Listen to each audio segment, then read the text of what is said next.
that can sponsor authority. But I know you would have found it inside the tree. Inside the tree.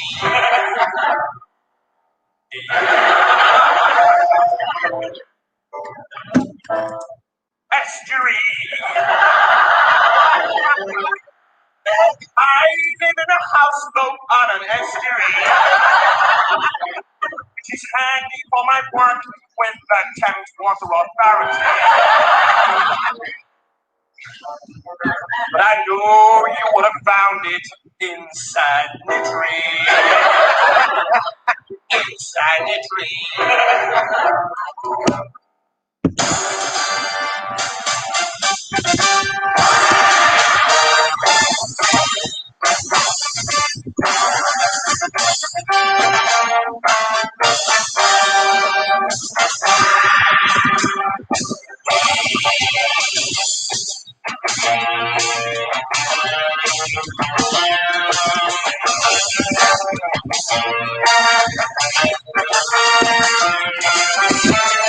Feel the power of the gladiators. Face the challenge of the champions. Do you have the courage of a hero? Do you have the will and the skill? Hi, everybody.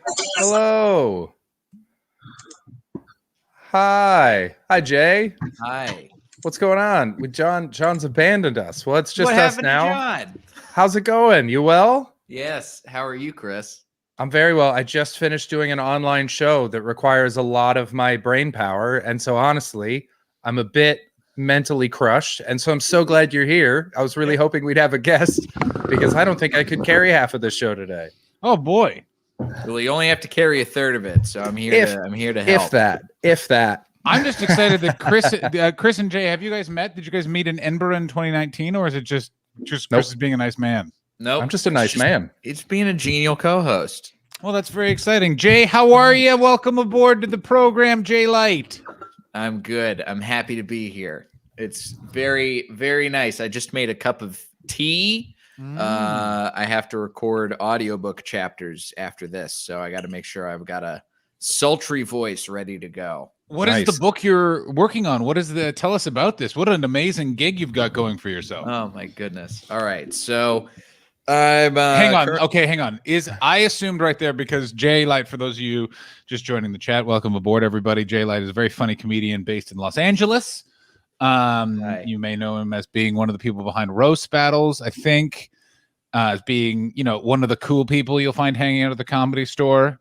Ooh. Also, yeah. And I'll tell you, that's a big divide. The Comedy Store either goes with people that just drop random shit while they're on the internet, or it's either like super cool, amazing, fun people, literal awful time. Like there's no that guy's all right. Like there's none of that. Jay, am I wrong? You're 100% correct. You are spot on. Yeah, I'm glad I'm on that side of the scale. Of course. But I assumed for a second that Jay was trying to make up some lost income by reading books for audible.com, but that's very rude. He might have written a book and have a book deal and he's recording chapters for his own book. Nope, it's the first one. Yeah. Reading romance novels. I'm reading 2 trilogies right now, and I'm on the final book of the first trilogy.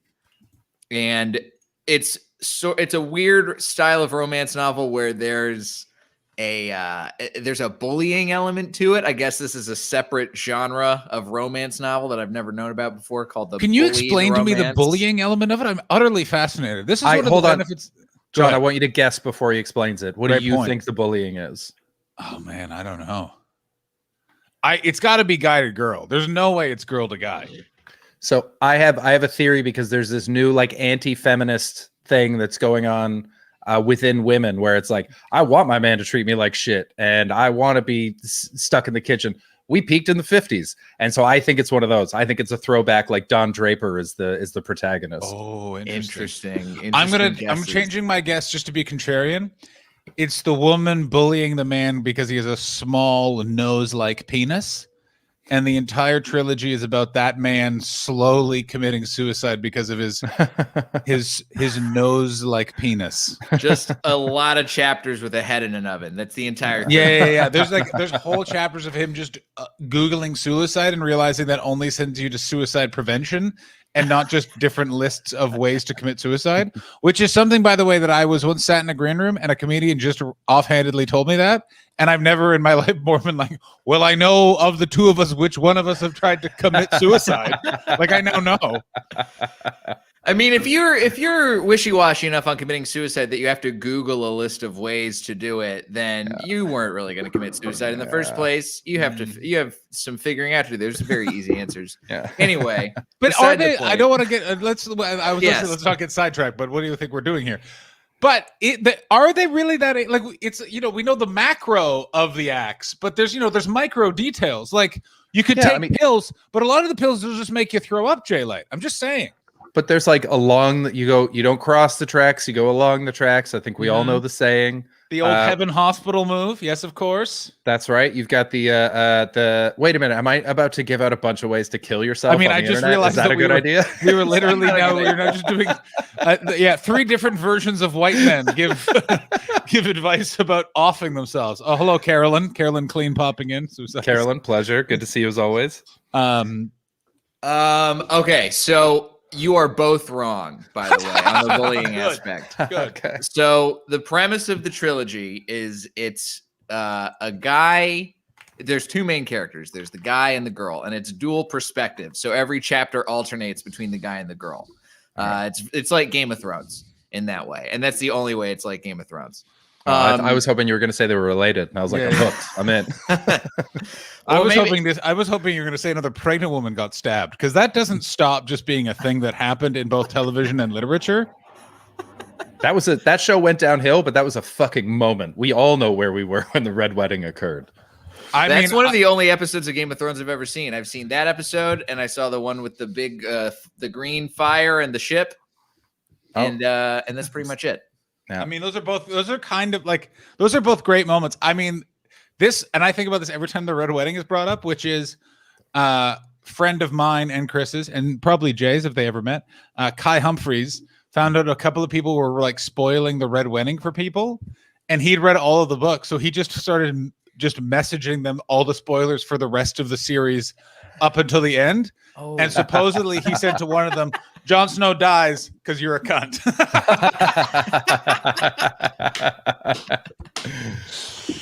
Oh man. Okay, so you explain. So it's so it's a guy and a girl, the college students. No. And the girl rushes a sorority. Pause. Where yes. Is it a real You're college? never going to get through this. I have so many questions. What do you think? We have to kill 2 hours. Or however long Jay stays, then we kill the rest of it. Is it a real college, fictitious college? It's a real college. As far as I can tell, fictitious sorority. But also the author did not do enough research to know where the college is. Like, the college is Cornell. Okay. But at some point, she mentions something having to do with Maine law. They're like, you maybe just didn't fully do your research. Because Cornell's not in Maine. Yeah. Right. Cornell is in Ithaca, New York. Oh yeah, so it's not even close to Maine. No. Well, maybe that's like a trick that she put in where she's like, listen, if you're not in it for the juices, then I don't want you reading my fucking book. All right. So I'm going to get a couple geography things wrong early on, weed out the chaff. Well, this is the other downside of the book is, so for the first 2 books of the trilogy, there's no sex and very little references to sex. It's mostly just this guy getting bullied by the sorority sisters because he used to date one of the sorority girls. And now they're mad because there's some stuff in there, spoilery stuff about like We're not going to people read it. We're not lying. going to read it. Listen, Jay, I love you so much that you think that anyone here is going. Yeah. listen. Carolyn says it Carolyn, sounds like did it's you her kind of book. I wanna want to explain who spoil Carolyn is Carolyn. in a second. So Carolyn Clean was someone who found my Facebook group where this is broadcast to as well from me being on America's Got Talent. And then she wrote, "There's too much swearing." She wrote that one thing. And then one of the absolute lunatics who watches us every day made a fake Twitch account for Caroline Clean, and they just pop in. Now, suspects involve Chris did it, Baldy did it, Alex Watson did it, or D-Carp did it. Those are the four. Those are my four guesses. Those are 4 solid guesses. So I like that. I think you're involved. I would love to be involved, but I was so amazed. I thought that she'd made it onto Twitch. I thought she was so angry at the level of swearing that we did that she set up a whole new account so she could fucking troll us. My alt is Jav's mom for now. Well, Nice. I mean, what a fucking look at this fucking background right here. Oh man, it's me as Jimmy the janitor. How did he do that? I mean, you don't fuck with Baldy. Jesus. So how are you finding reading those books? Does it make you want to read more? Well, I'm listening to more audiobooks to try and become more up to date with. Oh my God, look at that! Look at all those chins. You like that? You like me? That was me. That would be me when I would be pledging with that sorority. He was a big softie, and I don't mean his personality. Yeah. I was kind of dickish, actually. Battle. It's from Roast Battles, guys. Also, there's going to be a Roast Battles in Canada, Jay. I just want to say, there is? Only in Canada would they start that program a solid 6 years into it being like a thing. Like all of the other versions of it on television, no longer on TV, haven't been for 2 years. Now is time for Canada to jump on that train. Honestly, though, great time to do it. The Americans didn't give a shit about Roast Battle in the end, but it's still going hard in the UK. It's going, they got Roast Battle, I think Mexico is still on. Roast Battle Germany is still on, as far as I know. And, I bet that one's got to be harsh. I bet the German one is fucking harsh. Exactly. Yeah. You don't like poop in your mouth, Hans. I spoke to your son. You're a terrible father. Yeah. He is. It's so fucking literal. I've noticed that you were not you didn't offer me tea one Wednesday when I came over to your house, and that means you are a loser. What was I going to say? I'm listening to more audiobooks now to hear what other narrators sound like, because there's a whole industry that I didn't even think about. My only exposure to audiobooks really before this was listening to like the Harry Potter books when I was a child. And those are read by Stephen Fry, and they're phenomenal. Also, the idea that you could be a child. How old are you? How much younger are you than me, Jay? I turned 30 this year. Oh, that's last year. I'm turning 31 in August. That's a real kick in the chops. I'll tell you that much for old John Hastings. By the way, fun fact about the Stephen Fry audiobooks. I learned this a little while ago. In the US, the Harry Potter audiobooks are not read by Stephen Fry. Who got it? Who got the gig? Some other British guy. I never knew that Stephen Fry did the Harry Potter audiobooks, and then somebody was talking to them about audiobooks this week. And she was like, yeah, the British versions are way better because Stephen Fry did the narration for him. And I was like, how come America did not get this? Wow. I bet you it's because he doesn't have an American accent. I bet you that's what it is. But they gave it to another British person. Yeah, they gave it to another British guy. Wait, what are you talking about? So they literally got a. You know what I bet it is? He's not as big of a star in the States as he is here. I'm in the UK, by the way. And so maybe his fee, the American Audible were like, who the fuck is this guy? Yeah. I'm not paying him this much. Whereas British, they didn't blink. And so they paid some other guy like minimums. I mean, I can't believe the chat has gone mad, and that 3 people are like, it's Jim Dale from the Carry On films. I don't know if it is Jim Dale, but that guy definitely doesn't ask for the same amount of money as if Stephen it is Fry. a guy named Jim Dale, Harry. Oh my God, they weren't lying. I thought they were fucking with us. It is Jim Dale. Oh, you got to fucking check out this fucking. I'm gonna look this guy up. I'm gonna bring up Dora. I'm bringing up a fucking photo of him right now. Oh, he looks like a fucking. Look at this fucking stunt casted asshole. It's not like he took a job away from Stephen Fry, John. Look at him. Oh wow. Oh man. Yeah, that man. Look at that! Look at that chin on the face headshot. Classic. I don't like that. Oh yeah. Whoa. I mean, that freaks me out. I don't like that many of the same picture of the same guy. Well, it's That 'cause now I looks like clones. I accidentally imaged like look at this guy's still a drinker too. You can tell. Oh yeah. Yeah, 100%. You can tell he's got the redness in the cheeks, the burst capillaries. Yeah, the burst guy- capillaries immediately came to mind. Oh, it's also just And this it's big night. honking fucking alcohol nose on his stupid dumb head. Look at this fucking thing. That's mostly vodka. Dude, I'm fucking. You could probably squeeze that out like a dish rag at the end of the night. Oh yeah, he just fucking hides a bunch of fucking. Do you I know what had- the Carry On films are, Jay? You're an No, American? I've never heard of these. It's So it's like British people like them, which is already you're in real trouble. Because here's the Not a thing good with sign. all of the British media you're aware of as an American, like is the really good stuff. They still like they have a whole other media landscape over there that we just never heard about because it's just like Because it's not your Great British Bake Offs or your Taskmasters or your Exactly. Great Pottery Throwdowns. Mm-mm. what the hell is great? Is Great Pottery Throwdown something you just made up, or is that a real thing? No, that's a real thing. It's on HBO God. Max it's on Damn it, HBO. in the US. Yeah, Jesus Christ. My There's no girlfriend sound is on that. obsessed with it right now. There's no And, sound I on mean, that. truthfully, I am too. But People love it. it's- People it's love a fun that. show. What Yeah. Great British Bake Off? All of them. Great British Great Bake Off Pottery is, Throwdown. is phenomenal. I like he, Baldy's summation. Great, Baldy great summed it up pottery correct. throw. Yeah. As a guy with bad hair who cries at pottery.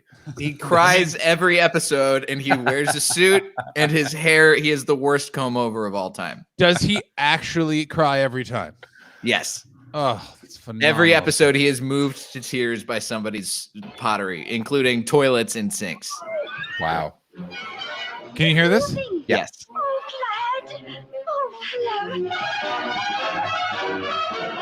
Like people Shiver talk your about this with timbers with such laughter. fucking reverence. To miss. It takes you right along the Mediterranean with a right sunny kind of a captain and a ripe old lot for a crew. What? By your agreement for a policy of unremitting quasi-Teutonic organization. Who is that? He means fingers out. I mean, he's literally just he's the character in all these movies, which is like they got to have a guy who's gay but not gay. Was it Paul Lynde? Was it? Kenneth Williams. Thank you, Kenneth Williams. Look at how hilarious this is. Look, there's It's an got old fun on all decks. Yeah. Oh, right in the mouth. Oh, whoopsie. Yes. I guarantee these people were openly saying the N word on set. I mean, I like how Jay's just gone. Yeah, Jay's gone. He had to open. he I had missed to the- get more light on me. I realized how poorly lit I was looking. Come at you on, guys. buddy. Do not worry. You can fucking do whatever you want technically on this thing. My God. Chris is actively drinking. I might get brutally stoned in about 10 minutes. It's just you gotta fucking you gotta roll with the punches, kid. It's the middle of the night. I'm going to be smoking cigarettes out of the window pretty soon. Hey, there you go. Yeah, wait, Chris, what time is it over there? What's the time difference? It's 10:20. Okay. Yeah. Yeah. Oh, baby. Ooh, boy. You just missed the quintessential Carry On scene where a man chases a woman around a room. Yeah. Basically, what it's really weird how the Me Too movement took some men, and I'm one of them, by surprise. When you look back on media, you're like, man, it was just the propaganda was everywhere. Yeah. It Like- was all over the place. Like if you watch I love the Marx Brothers. If you watch those movies, it's three brothers just calling an old blonde woman a dum-dum for 3 hours, and then they just play a harp and a piano. She is pretty dumb, though, to be fair. That She's an dumb, absolute- that she's a dumb brain- idiot. She's a praying idiot and doesn't know how to order dinner. When she gets told in Duck Soup to storm out in a minute and a huff is one of the why don't you leave in a minute and a huff? So fucking stupid. Like that Charlie Chaplin eats my ass by choice in terms of being good at comedy. The Marx Brothers fucking rule. The Marx Brothers were incredible. But Charlie Chaplin, Groucho Marx by his own I've forgotten all my words. I just did verses. Admission. Thank Thank you, you Jay. so much, Jay. That's why you're here, buddy. You're fucking carrying the show. Yeah, he's By his own admission. carrying us on, is he? Hey. Groucho Marx said Charlie Chaplin's the funniest person he's ever seen in his life. He said the first time in his autobiography, Groucho and Me, which is a great read. He said that when they were in Winnipeg the first time that he saw Charlie Chaplin, and they had a day off, everyone else wanted to go gambling, so he pretended to be sick because he just didn't want to spend the day with his fucking brothers. And he went for a walk, heard the loudest laughter he's ever heard in his life, went into a bar, and there was a man on stage spraying a fountain of crackers into the air and throwing oranges at a soprano. And Groucho said, and I knew I was looking at a genius.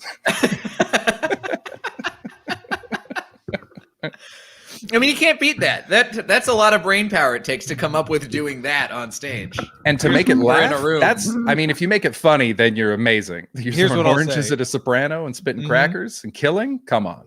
Oof. Here's what I'll say. I disagree entirely, and here's why. Groucho boy, can hot like take. Charlie Chaplin.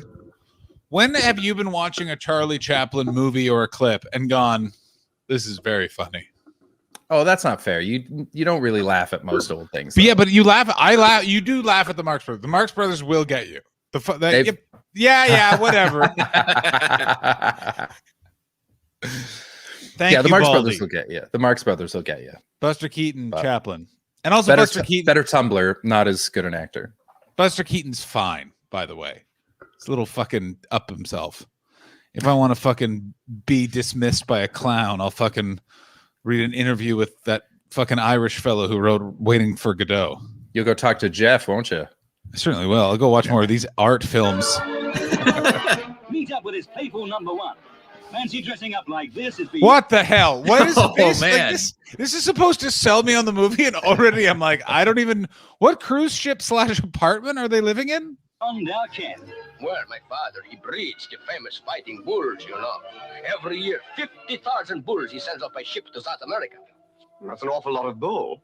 The ship's doctor is Kenneth Connor. That's Oh, innuendo right there. Wow. Look at this pedophile right here. Look at this fucking giant evil head on him too. My God. He looks He like looks- what's the name of the guy from Get Out? Oh, I was thinking Bradley- the exact same thing. Bradley Bradley- Whitford. Bradley Whitford. I almost said Yeah. Bradley Cooper, but that's not it. But he does Yeah. kind of look a little bit like Bradley Cooper too. He looks like a Bradley Whitford, Bradley Cooper hybrid. Yeah. He looks like he's on he looks like Bradley Whitford specifically in Billy Madison. Yes. Yeah. Who was the he in mo- Billy Madison? He's the He bad guy in Yeah, Billy he's the bad Madison. guy. That's right. Holy He's shit. the other guy who works for his dad's company. That's right. God damn. I know we're all supposed to hate Adam Sandler, but his stand-up special and those two, Happy Gilmore and Billy Oh, Madison, my God. are literally they're like I watched Billy Madison in the height of broken elbow, shoulder, depressed time. Do you remember how different types of funny that movie is? Oh yeah. It's so great. Billy Madison is a fantastic movie. In It's fact, so funny. I completely forgot Steve Buscemi shows up and shoots that guy in the ass at one point. Yes. Really? Yeah. Man, I'm It- glad I called that guy. Like, come on. No, that movie's great. One year for Halloween, I went as the Penguin, and a buddy of mine was Billy Madison. Oh, Oh, nice. It was great. It was a great duo costume. Nice. And he bought me because I was going to visit New York for Halloween and visit some friends, and I had no idea for a costume because I don't like Halloween. And he was like, "I'm going to be Billy Madison. I will buy you this penguin suit." And I kept a penguin costume for like 4 years. It was great. Perfect. what do you not like about Halloween? I'm intrigued. I don't like the. You know what it is I don't like going out to like big gatherings. You know, like Yeah. West Hollywood Halloween really This is- ruined Halloween for me because I was like, this is a fucking nightmare. Yeah, LA Um, does Halloween way too intense. Like LA does it not like it's way more New Year's Eve in this town than it Oh, is really? anywhere else. A city full of performers takes Halloween too seriously? I'm Like, fucking but- shocked. But it's the time where all of the fucking dance students and musical theater Yeah. majors really fucking Not just performers, Chris, narcissists also. Yeah. Who want- yeah. Jay makes a great point. Yeah, you're not counting all the managers and agents who are failed performers who've gone on to have millions of Mhm. dollars to spend on an elaborate costume. Yeah. The Halloween that soured me on Halloween forever. I went out with some friends, and one of them was dressed as Ned Flanders from The Simpsons, and he had totally painted his body with horrible yellow grease paint, and Oh. then he was blackout drunk, and we got separated from our group. Our phones died, and we both had to. I had to babysit him. I was stone cold sober. I was about to say you're a sober guy. Like you're. Well, this was before I even like sobered up. So I had tried to get drunk and get on his level, and I couldn't because he was ruining my buds so bad. And there's no one who's going to let you or a blackout drunk Ned Flanders borrow their phone at 2 a.m. to try and contact your friends and figure out where they are. As I learned over the course of half an hour trying to figure out what the fuck we were going to do. But wouldn't. Oh, fuck. Wait, did you know your friends' numbers? He knew his girlfriend's phone number. Okay. But that's the part, because I didn't know anyone's phone numbers. Of course. But he was the only person who had contact. But no one trusts blackout drunk Ned Flanders with anything. Stupid, sexy, blackout drunk Flanders. Well, here's those. Yeah. Here's the thing. Also, was this in West Hollywood? Were you in like the height of it? That weird street that I never like. You're like on that weird like where on Santa Monica. Yeah. Yeah. Okay, so for those of you right who at the don't, curve where it goes down past La Cienega. Gotcha. So if you don't live in Los Angeles, West Hollywood is the part of Hollywood that's in the western area, and during it used to be the gay village of Los Angeles. It was the gayborhood, and as a result of that, over Halloween times, it still sort of goes back to that, and like really leans into Halloween. But now what happens is they close all the streets, and people just misbehave. It's essentially exactly the same thing. It's like narcissistic St. Patrick's Day, but also because it's LA, what's really weird is it starts crazy early because this town is like everyone heads home for 11. So it's also like dusk, and there's like someone who works at the mailroom at CAA is throwing up on a Mini Cooper, and like sexy Ned Flanders is already blacked out. Like people go hard in the paint quick. Yes, hard in the yellow grease paint all over their body. I like how did that story end? How did you find anyone? We just walked all the way back to the apartment where we were beginning the night at, which was, I mean, it's like not in the grand scheme of things all that long of a walk. It's like a mile, maybe a mile and a half. It's totally fine. But with a blackout. But with a blackout guy who you're babysitting, and it's a full, the streets at that point, it was still late, but everybody was walking in the same direction as us at that point. So, you got foot traffic that's clogging up the roads. So it took probably about an hour as opposed to like half an hour. Were you just going west on Santa Monica? Going east. Yeah. Basically you start out, you go west, you go to the big party zone where all the action is. And then you just walk back. And is it like the big party zone? I never actually went to West Hollywood for Halloween. I went to the comedians Halloween party at some bar in Silver Lake in 2018 or 19. The one that we could go to before it all shut down. I mean, I don't even know if I know what that is because that's literally how averse I am to Halloween. Is I do not go out on Halloween basically ever. 2018 it was the El Cid Halloween party. I remember I had one beer, and then it was like one of those things where it's like, if you guys like Jay, you're a bit younger, so you're gonna start having these moments. But I noticed them in my 30s, which is that like we've been coming to the same party for 16 years, and in no way is that sad kind of moment. I was like having that in that like I'm like, oh, I've been at these parties before where I don't really know anyone, and all my I came here with two friends. They are like two separate groups of friends.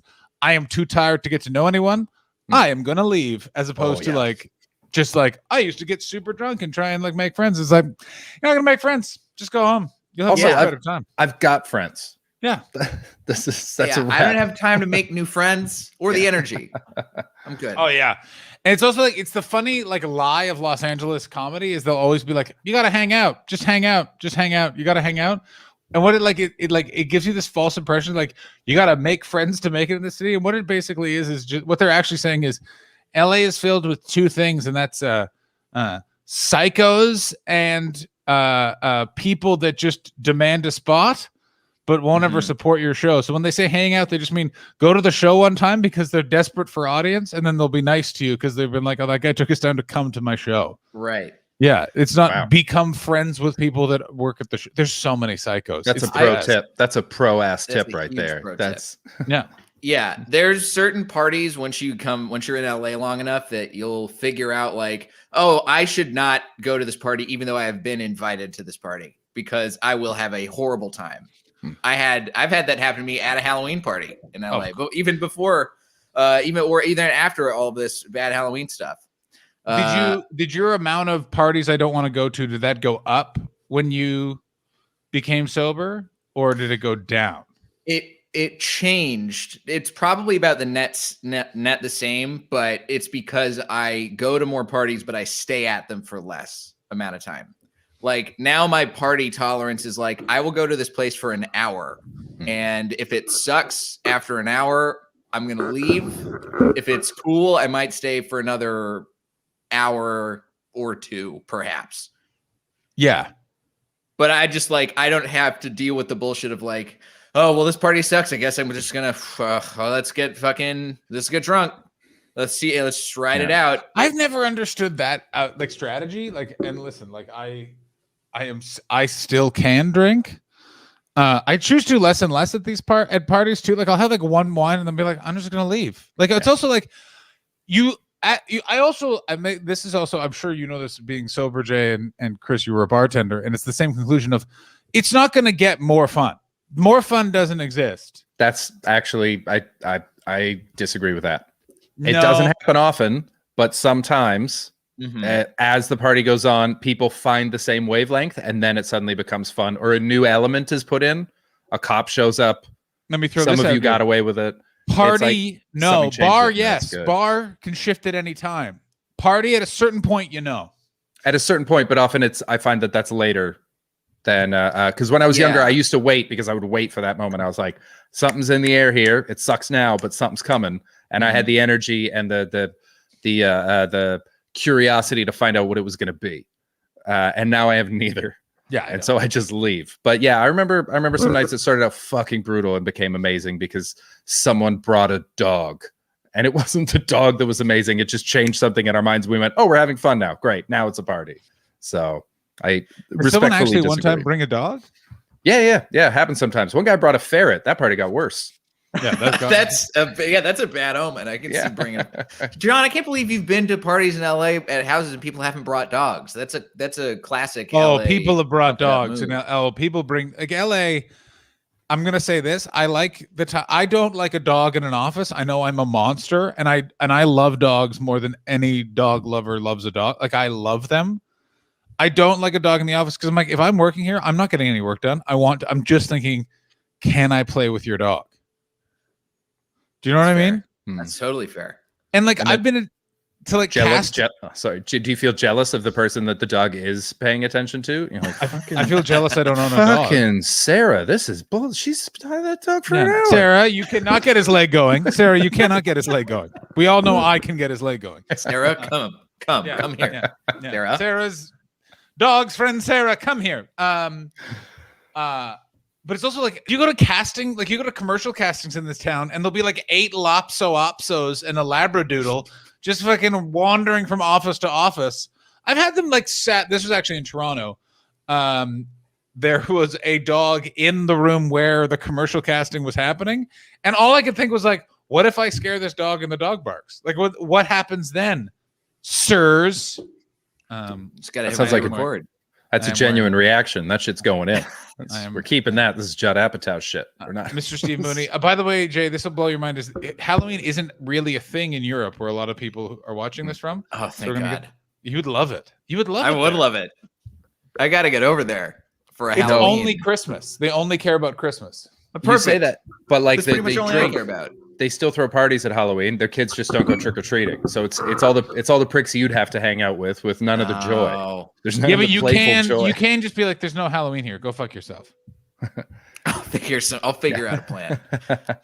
Yeah, I worked in an office once where it was I worked on MasterChef and somebody brought a dog in, and the next day immediately there was a sign up that was plastered several places around the office that said, "We work on a fucking food show. You cannot bring a dog here. It is Yeah. unsanitary." and And nobody how ever did brought they- it up again. How did they take that? I feel like tears followed that. They had their tail between their legs for sure. Oh, They were hell. very- Hey, I'm so excited that you brought up MasterChef because I wasn't sure if I was allowed to talk about it, but I find it so fascinating you worked on that television show. Like I love it so much every day.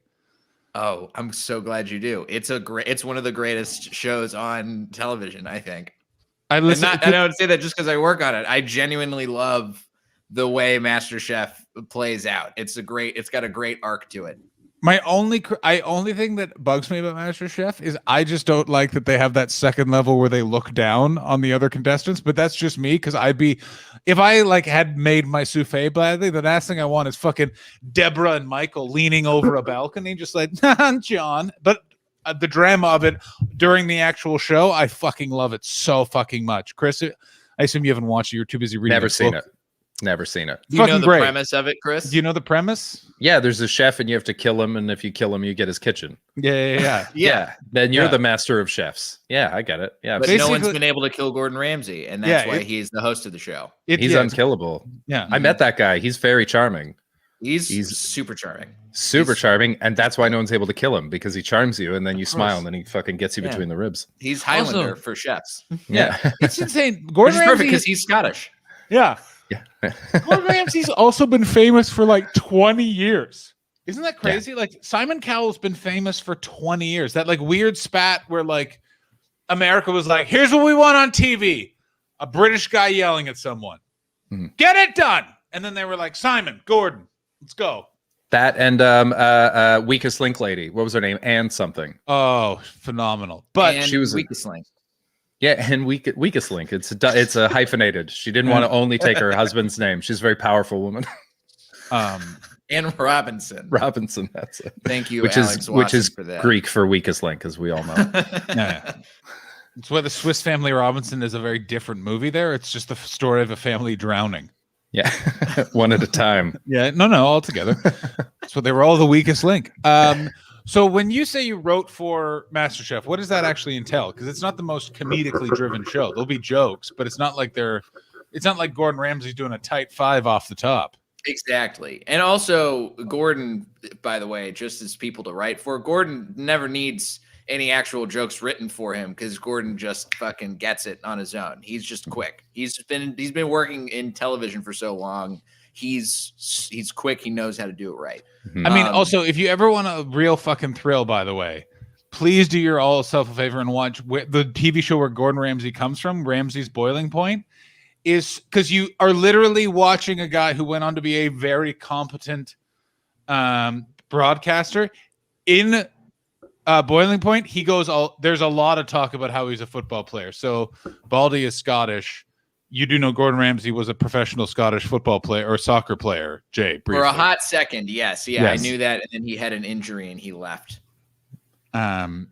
Yeah, fascinating. You got to watch it because it's so insane. That Ramsay's boy. Go ahead, Chris. What are you laughing? Oh, at? I'm just like Baldy just can't. No, he wasn't. He was. I got in trouble in grade 3 for people saying you are the weakest link goodbye when they got stuff wrong. Does he mention being a football? Wait, so he wasn't actually a football player? He's like talked about it all the time. He was in school. He wasn't professional. Oh, I thought he Oh, made it onto like Rangers or Celtic or something like that. No, he's one of those guys that said I could have made it, but you know. I mean, he could have. He literally Could went he into have? he None of went us into know. he went into doing this with a knife, and now has 11 television shows. Gordon Ramsay was gonna win. Like Gordon, like, you know what I mean? You know, one of those people where you're like, oh, that shiny, beautiful man. Yeah, he'll be fine. So basically what you do is you wrote the actual dialogue for the show, which I always find very Yeah. fascinating. Yeah. The way it's written is all of the stuff that happens. The way the show's structured, Chris, is they have the 3 judges. Gordon's one of them. Then they have Joe Bastianich and Aaron Sanchez for the most recent seasons. And they all come out. They talk to the contestants. They say, this is what you're going to cook today. This is how long you have to do it. Go. All of that stuff is written in advance. Then everything after that is just up in the air. Okay. Occasionally I'm asked to write stuff on the fly at the very end of an episode, Like we had an episode. There's this one guy in the first season I wrote for. His name was Suba, and he was always on like the verge of washing out and getting eliminated. He was very sloppy in the kitchen. His food looked terrible, but it tasted good, so he always managed to scrape by the skin of his teeth.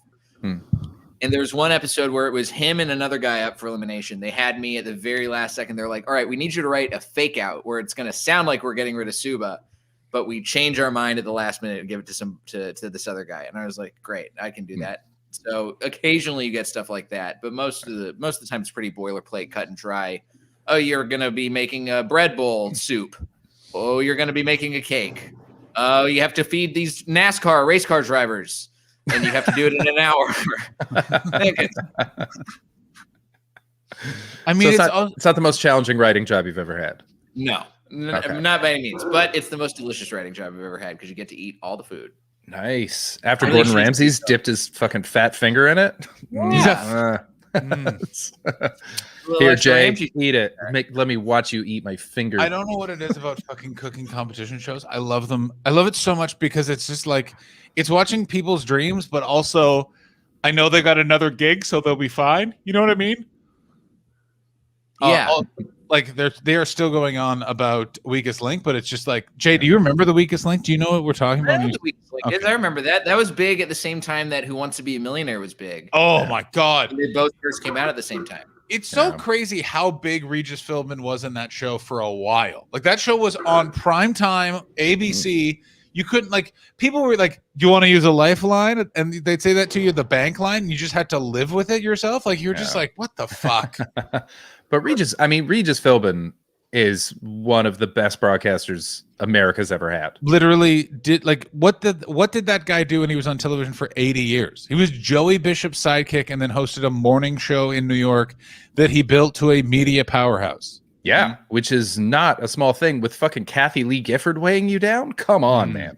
She is dead weight. Regis was that show. I mean, I like that Kathy Lee Gifford just means that we can talk about Frank Gifford, one of the greatest assholes that America has ever produced. And he presided over 0 genocides. You know how fucking hard as an American you got to be on the asshole list and you murdered no brown or black people? Wait, who's Frank Gifford? Jay. I don't know anything about Frank Gifford. Frank Gifford was Kathy Lee's wife, and he was the host of like Monday Night Football on ABC, and like was a kicker, and was a notorious human bag of shit, like a real ass grabber, toxic presence in the workplace.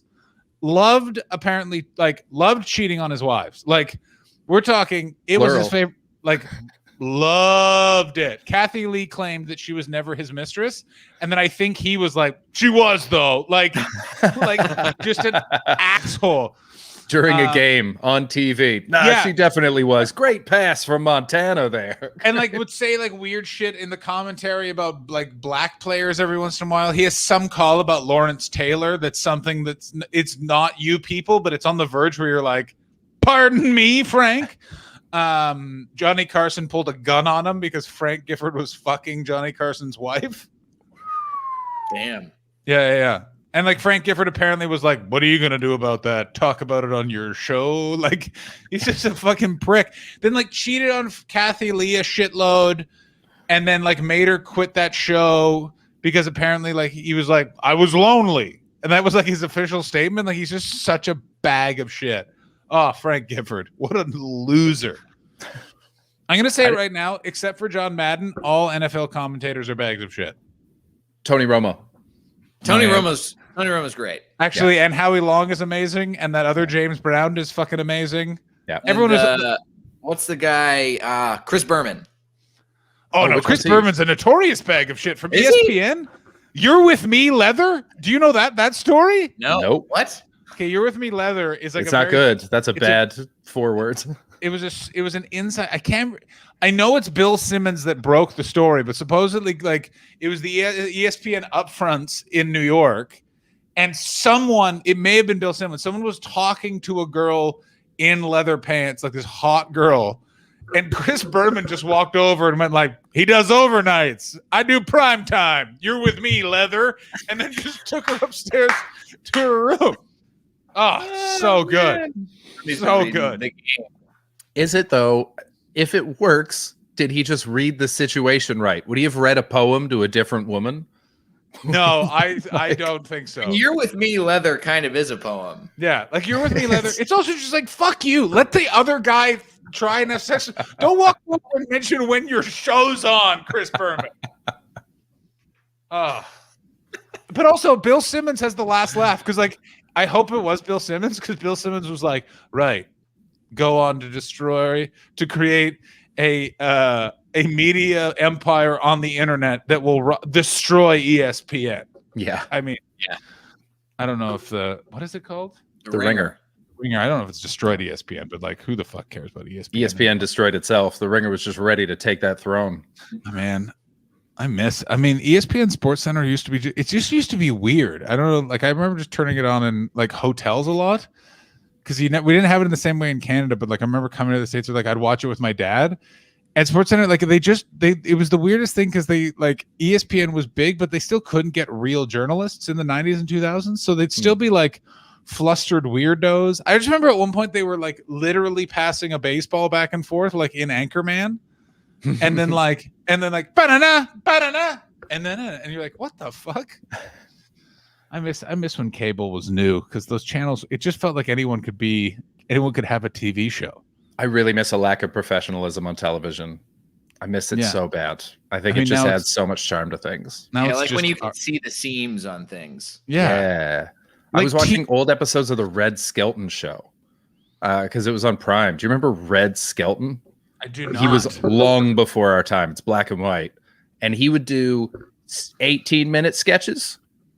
What? That are terrible. That's not a sketch. That's just a pilot. It's a short play.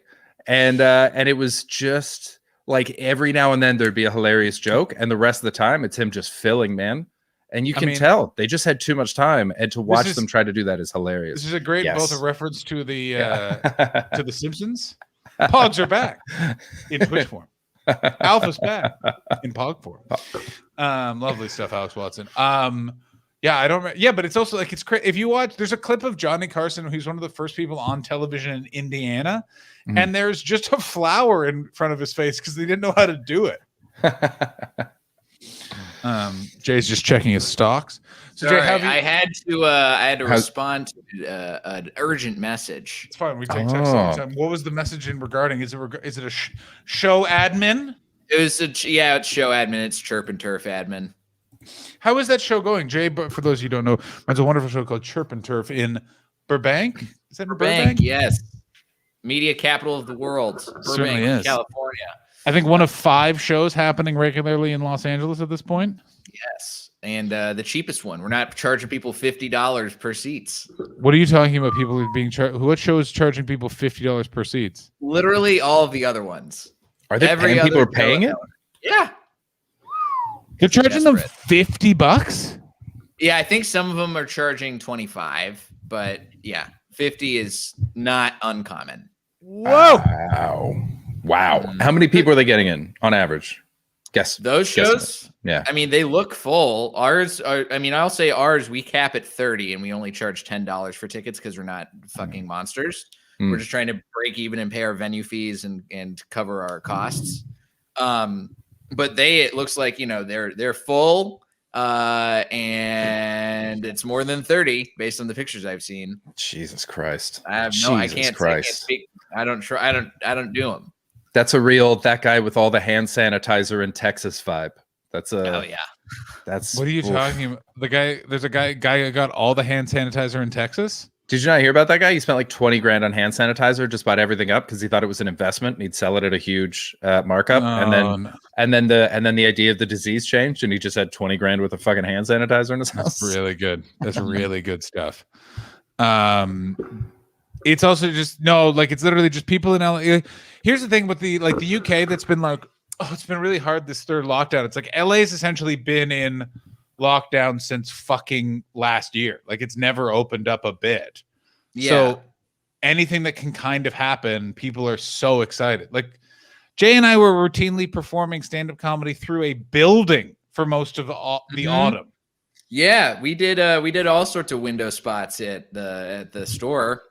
Yeah, until were you that there went for the tits the up. last gasp of that, where we couldn't do the window, so we were in the belly room being videotaped, broadcast down to the parking lot? I was there for those too. I really enjoyed that. I also Well- really enjoyed in the most comedy thing ever that like 2 audience members, I showed up at like the end of them doing this, and one of the audience members is now having you sign releases, and I'm like, of course, you just show up. This is how show business works, which is if you just show up at one location enough, someone will be like, "You work here, right?" And they're like, no, I was here for the show. And they're like, "Well, you're late because we hired you without telling you 2 days ago. Here are your tasks." Can you guys tell me about doing stand up as like a takeout comedy thing? What was this window setup? Oh yeah, I've never talked about this. Yeah, let's talk Yeah. about it. You never Okay. talked about this? Oh yeah, this is fun. Okay, so have you ever been to the Comedy Store here in the U.S.? I've Chris? never been to LA. Well, once to watch The Price is Right when I was 20. So the way the Comedy Store in LA is laid out is there is, as you walk onto the property, it's a patio bar, and there's a window up to your left where you can see a little inside one of the showrooms, because there's 3 showrooms at the Comedy Store. So you can see inside, you can watch the audience, and then you can, like, if you get right into the side, you can see whoever's on stage. Okay. What was determined to be okay, and basically had a blind eye turned to it by the health department, because it's definitely, And I believe a the weird sheriff's area. department. Yeah, the sheriffs and the health department, they basically eventually were just like, all right. They had people sitting at the bar outside whenever the bars were allowed to be opened up again.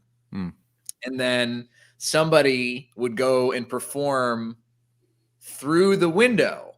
So you could see them, and you could, if you were performing, you could hear them laughing a little bit because there was a microphone that was placed outside to capture laughs. And you had to, it was weird. Everybody did, like, you know, depending on the night, how many people were there, you do like 5 to 10 minutes. And it was a very strange facsimile of doing stand up. It was the closest, this is before outdoor shows were really a thing in LA. So it was the closest you were going to get, because it was at least a live audience as opposed to a Zoom show where you have the weird time delay. Yeah. But it was, Woof, yeah, it that was sounds it was bad. something else. That It sounds. It was some of those methadone, things. that's what it was. Yeah, it was fine. That's What was Depression more- era entertainment. That's fucked Yeah. What up. was more fun was the fact that you could sit in the back with 10 or 12 people that you hadn't seen in a year and be like, how are you? There, a lot of people there. I remember showing up a bunch of times. People were always playing Murder or Mafia. Like, people were playing Mafia back there constantly. Oh yeah. Well, because nobody was hanging out with anybody. This is the first time anybody Yeah. gets to hang out again. I literally, like, I hadn't seen Jay Light in a year. He was a handsome boy before, and then he was all slim and trim with like luscious hair. And you're just like, well, someone really deals with the stress of lockdown better than others, don't we, Jay? I was gonna say, John, I thought we had a rule about not bringing handsome people onto the show. This is I know, fucked man. up. This is not okay. I'm sorry, it's a problem living in Los Angeles. He's Jay's a bridge troll in this town, but anywhere else, he's an absolute 11. But There's a no, market for rituals around here. We need it. it certainly is. I mean, it's the funny thing about LA in that everyone's like, there's so many pretty people, and I'm like, yeah, on 3 streets, and then the rest of the entire city is just a lot of really wet, sweaty people. You hit the nail on the head. Yeah. But what was I going to say? So yeah, that was basically it. But what made it much more interesting was there was always 2 audience members. There was always 2 audience members. There was a woman who made her money using cameras on her phone to populate her OnlyFans with photos of her bosoms and, I assume, other parts of her body. And then a guy who clearly was going into trouble with his wife because he would just come by himself, sit for the whole show, and leave. And like, people talked to him, and he apparently like lived in the area, and he was like, need a reason to be out of the house. And you're like, oh, Oof. Lockdown's Pedo. hard, man. Lockdown's hard. I get it. That's hard. yeah. Yeah. You're telling me I had a wife at the beginning of this. How many window sets did you do when you did them? Like a shitload. Like, I wasn't going every day because I felt bad, because I'm I wasn't like, I'm not like a paid regular. I wasn't a door guy like you were, but I was doing like 3 or 4 a week. Like I was definitely like, it was also like, it was a reason to leave the house for sure. Oh, Like how- Jay. Oh, sorry. Go Finish ahead. that, and then I'll do something new. What were you saying about the window? I was thing? just gonna say like that's about it, but it was one of those things where it was just like it was just nice to be around people. It was nice to sort of like it felt like there was like sort of a bit of a like, yeah, we're all in this together. This is fucking weird, but who gives a hoot? Yeah. What about you? You were doing about the same ratio, I would assume. Yeah, I went by. I mean, I made it a point to try and go by like twice a week. Yeah. And it was good enough for me. You know, like I felt like that was enough to keep me sharp and interested in writing new jokes and trying Yeah. out stuff. You know, there's some people who are really grinding it out and going every single night that they were open Wow. to go do the window spots, and I was just like, that's a little too much for me. Yeah, it was again. It's everyone did their own thing. It was just one of those things where it's like I also was like, it's not a way to get in with the club. Like it's one of those Mhm. things where it's like people will remember, but they're not going to remember when things open up. They're not going to remember. Yeah, the booker was never there. Yeah. Yeah. He never was there. He never gave a shit. The person who was giving the window spots was just doing it to people who paid regulars and development comics got priority. Yeah. But there were plenty of people who did spots in those window shows who were not paid regulars or in the development list of the club at all. There are people who would be maybe getting up on the open mic. Yeah, that would not be appreciated as a presence. Chris, what was your question for young Jay? I was going to ask Jay what his experience of being a doorman was, because I obviously listened to a shit ton of podcasts, and so I watched the documentary series about the store that came out earlier in the year, and it seems like there was a period where, like, when Mark Maron talks about being a doorman, and he's just like, I just bought cocaine for Sam Kinison, and then he ruined my life. And it seems like there was a period where it was that, and you were basically a mule. And then, and now in the documentary, it seems to have shifted to, they all seem very nice, and it seems like a fine job, and it's not like demeaning. It used to be that you were basically Bill Simmons in that leather story. And now it seemed like it's just like, oh, this is just a rite of passage. Everyone does it. We're having a nice time. What was your experience of it? So my experience is definitely more in the latter. I came in literally the last couple months I was working at the store was when they started filming the documentary. So all of the door guys who are featured in the documentary are people from my class of door guys. All right. And I started working there in 2014. I worked there almost 5 years.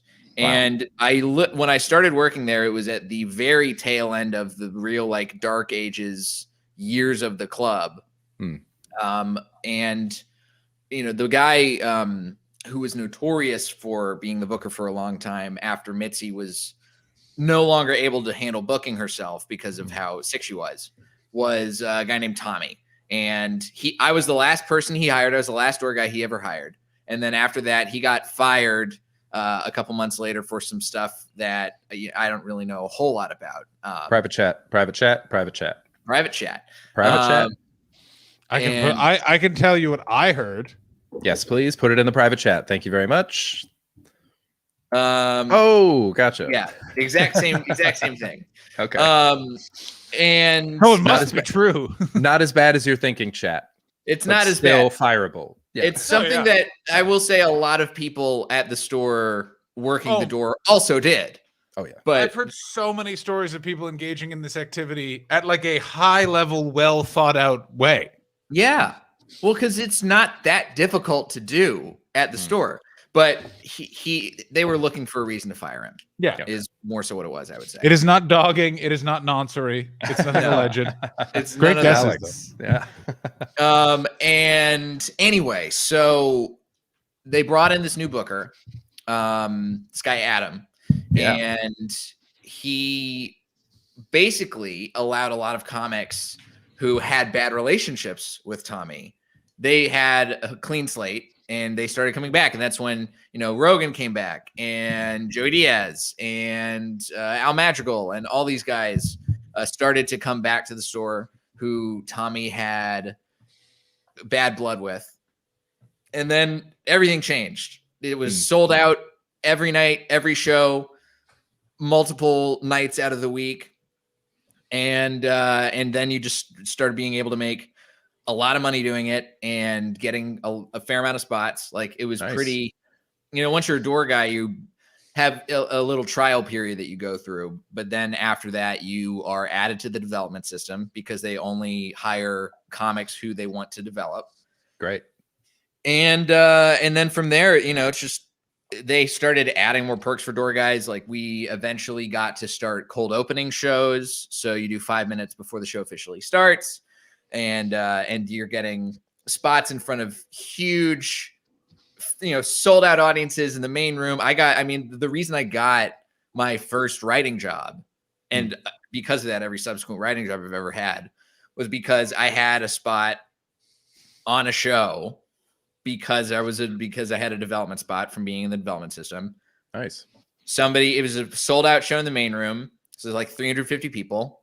I had a great set, and somebody came up to me afterwards and they were like, "Hey, I'm working on a pilot. I want to hire you because I really liked your set. Do you get in touch with me?" And then from there, that's the kind of shit that it's like, so great. That's it. Awesome. That's great. why you take a job like that, is because the store is the place where you get the stage time, you get the access. And I only quit working there as a door guy because I had to. Like there was no way that I could keep up with the writing work that I was getting and continue to be a door guy. That's ideal. And so they must have been so happy for you that's why you're quitting. Exactly. That's great.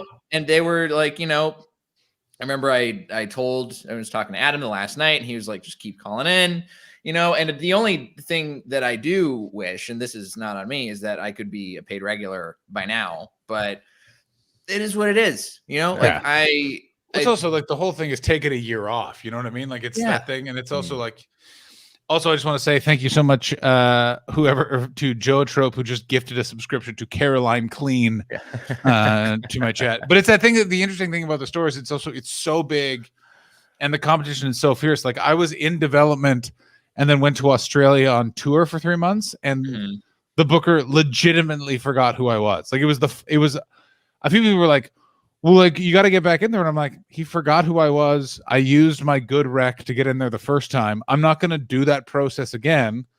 I'll find another way in and it'll be fine. Like, that's all you got to do. Exactly. And it's also like, he's not going to remember me. Literally, like the most famous comedians are calling him being like, can I do 10 at 9:05? And he's like, sorry, someone bigger than you is coming in. Like, How many is there a cap on paid regular spots, or is it just by feeling and then whoever's in town?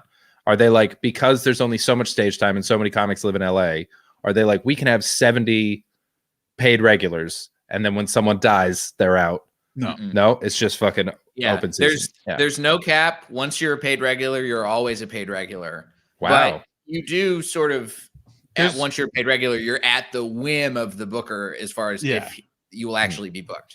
Okay. Because there's a huge crew of guys. This is very inside baseball. I don't know if people care, but there's a huge crew of guys that were Tommy guys at the Comedy Store that then got shifted out when Adam came in and did what someone needed to do, which was so funny, which was it's Los Angeles. They basically needed a club where all of the celebrity comedians could play on a regular basis, where they felt comfortable and catered to. So they did that. With the Comedy Store. And then you like the amount of green rooms I've sat in LA where a guy's like, man, they used to put my name on the billboard, now they're putting up Joey Diaz. And I'm in my head, I'm like, yeah, man, Joey Diaz has a crazy popular podcast and is like people go there. You're on a show with me. Yeah, like literally. And I'm like, and we're both here together. Like, I remember when I first started working at the store, there would be nights where you would know that a show was going to sell out because there would be one person on the lineup. And then after Tommy was ousted and Adam took over, there were nights where if any of like 5 people were on the lineup, it was going to sell out no matter what. And then because it sold out, it would sell out in one room, and then they'd be like, "Oh, well, I got to see a show at the Comedy Store somehow. Maybe Joe Rogan or Joey Diaz will go to this other room." And so those other shows would sell out. And so it just, created this crazy domino effect. It was insane. It was phenomenal. It was one of those things I was really happy to, because I saw it at like the High Dirge, like when it was super cool before it became like when I visited in 2016, when like I went and did the spot before Roast Battles, and like Dennis Rodman heckled me and shit like that. Oh, like, yeah, that's right. You were there the Dennis Rodman night. Yeah, he heckled me. My God. Jay, you would know. Okay, so he heckles me. He comes on stage, grabs me by the neck. All of that sort of stuff happens. He then goes and sits back down with two ladies that may or may not have been working for him at the time. What happened after temporary that? employment? Because I left to go do another spot because I'm a maniac. And also because I was like, I got to get out of here because Dennis Rodman doesn't want to kill me right now, but he's definitely drunk and on drugs. He may want to kill me right after this. Oh, dude. I mean, he got on stage again during the roast. I think he was in between the first and second battles. And he was heckling people the whole night. And then he got on stage with Moses. And Moses was talking to him, and the Wave was doing stuff with him. And then he left with his gal pals, and then almost got hit by a car because the girls got into a fight and he wandered into the street. This is what I've been told, and I'm so happy you confirm this. Which is, they get into a fight. I heard they got into a fight on the stairs of the belly room going down the hallway, the two girls, and Dennis Rodman basically just like, huh? And then just walked out of the club. So basically walked out and just into Sunset Boulevard and into the street and just gone. Yeah. As far as I know, that's what happened. I was so much better. He just off into the sunset. Literally. Such a weirdo. I mean, yeah. I have to pee, but I want to tell you guys more Comedy Store stories when I come back. Go. I'm just too excited. Yeah. I love it. Great booking. Great booking. Thank you. Jay's great. This. Please, This is awesome. Please, everyone, subscribe to Jay Light's various social medias and all that sort of stuff. We totally appreciate it. Yeah. Also, please join my Discord and Chris's Discord. In theory, I may take tomorrow morning off, or I may do some more Goose Game. I really enjoyed it this morning. Is that roughly when you end? Because that was perfect timing. I literally literally that's about it. I turned you on to check where you were on, and I could see you were like, all right, well, I'm at this time. And I'm like, perfect. And I literally like hit start, sent you in a chat, I'm on, and then you were like, I could, yeah. Thank you, Steve Mooney. That's about it. I played Cuphead today, and as soon as I started playing, everyone in the chat was like, why have you done this to yourself? Why the fuck would you play Cuphead? And it's like, because you guys recommended it. You Judases. Oh yeah, they do this. Benedict Arnolds. Fucking Alex gets upset that I'm not good at Untitled Goose Game, and I'm like, I'm not trying to be good at these games. David Hoare was on there offering all the problems, no solutions. Yeah, what do you want from me? For fuck's sakes. Hello, I'm back. Oh, hello, Jay. Because here's the thing that I really like about, because I was never a door guy, but I have, friends and friendly acquaintances with very much, I think, would be your class of door guys, which is like Fury, Frank, you are sort of the main three I would know. And everyone, all that crew seems very like nice and chill and like not sad. What I worry about now is like, it sort of feels like like there's what I'm trying to say is, has the store always had these hanger-oner people? Because like you go there now and there's like the cool crew that's actually comedians, and then there's these like people where I'm like, please go anywhere else because this isn't the answer. Yes. Okay. That has always been there as long as I've been there, and certainly even longer. Oh, than that. Jay, can you explain what a door guy is? There's people in the chat actually. Yeah. Yeah. And then answer the hanger-on quick, but door guy is probably a better question. So a door guy at the store it's sort of being a bouncer, sort of. We had actual security guards working there in case there were hecklers. We would call the security guys to boot them from the show. But being a door guy basically means you're literally like you're working the door and either taking account of how many people show up or showing people to their seats. And Usher. it's you're basically an usher, with some security. Yeah, there's also elements. there's also a door guy that checks everyone's ID, and there's a door guy watching the parking lot. Yep, and then there's because the door guy who's in charge of the parking lot is the person who's parking all the comedians' cars, all the paid regular cars. Is that shit detail, or is that like a golden spot? It depends on the night. Like if Rogan is coming by, Rogan tips very well. So Jesus, yes, it's a I've good heard. spot, but also it can be a real fucking nightmare on busy nights. Like I was never a lot guy. I worked the lot. I covered the lot once for somebody, and I covered on a Saturday, and it was a total disaster. Like the piano player took pictures of me because there was like a line of cars that was like all the way down to Sunset from the parking lot. And he was like, look, it's Jay's first night in the lot. And first and last. And there was you worked the cash register job was also sometimes a door guy. Okay. But yeah, it's basically just you're an usher, you're the person who's facilitating getting people to their seats. And are there other jobs there that are also comics, bartenders, waiters, busboys, and things, or is it exclusively door people? So door guys are the only people who are hired as comedians. You have to audition on the open mic to be considered for a door guy job. There are other comics who have worked other jobs at the store, but they don't get up on the open mic. They don't get a guaranteed spot. Like if you're a door guy, you are on they call it potluck. You're on the potluck list officially every week. So you're guaranteed a spot every week. You can be on the development system. You can call in to do other development spots.